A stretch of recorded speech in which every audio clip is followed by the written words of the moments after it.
Телевизийн гадаад мэдээний хөтөлбөр эхэлж байна. Хөтөлбөрийн эхэнд Францын Evian Debian хотод болж буй G7-гийн орнуудын уулзалтын талаар хөндөө.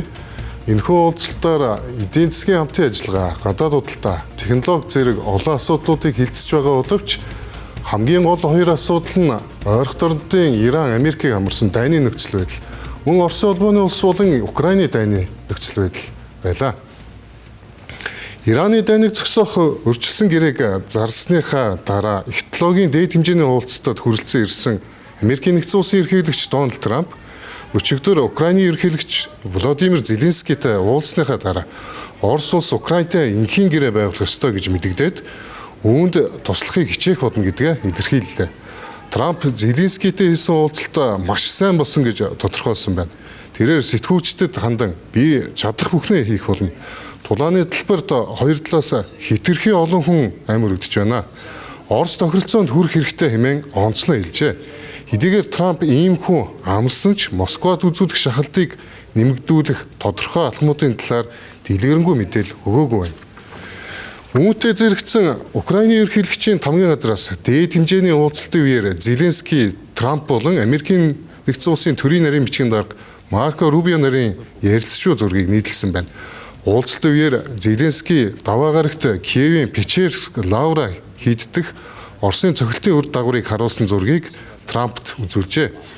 Европын дипломатчдын хэлснээр Трамп уг хадлагыг буруу шаасан бөгөөд нэгэн дипломатч үүнийг Зеленскийн хувьд ярилцагчийнхаа сэтгэл зүйд нөлөөлөх маш зөв алхам болсон гэж түнсэн байна.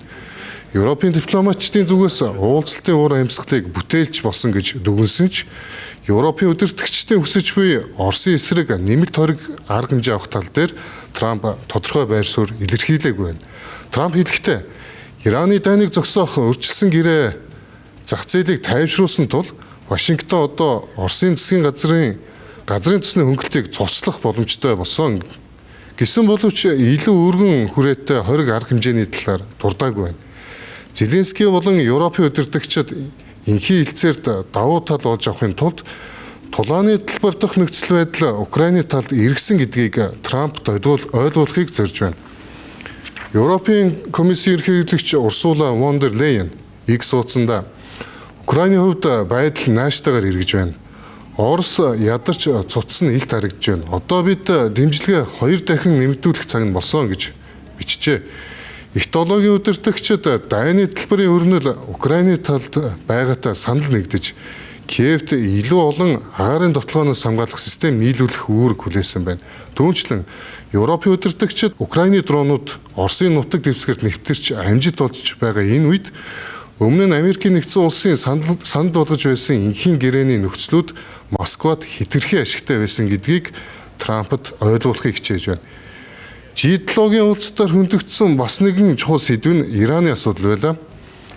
Иран улсын хаагаад байсан Ормозын хоолойг дахин нээх асуудалд гол анхаарлаа хандуулж энэхүү усан замыг тойрч гарах өөр чиглэлүүдийн талаар G7-гийн удирдагчид ярилцсан байна.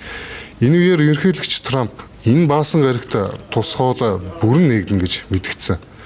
Өрчлсөн гэрээнд гар үсэг зурснаар Ираны баяжуулсан ураны нөөцтэй холбогдох цаашдын арга хэмжээ Ираны эсрэг олон улсын хоргийг цуцлах зэрэг нарийн төвөгтэй асуудлуудыг ирэх 60 хоногийн хугацаанд хилцэн гэдгийг Трамп мэдгдсэн.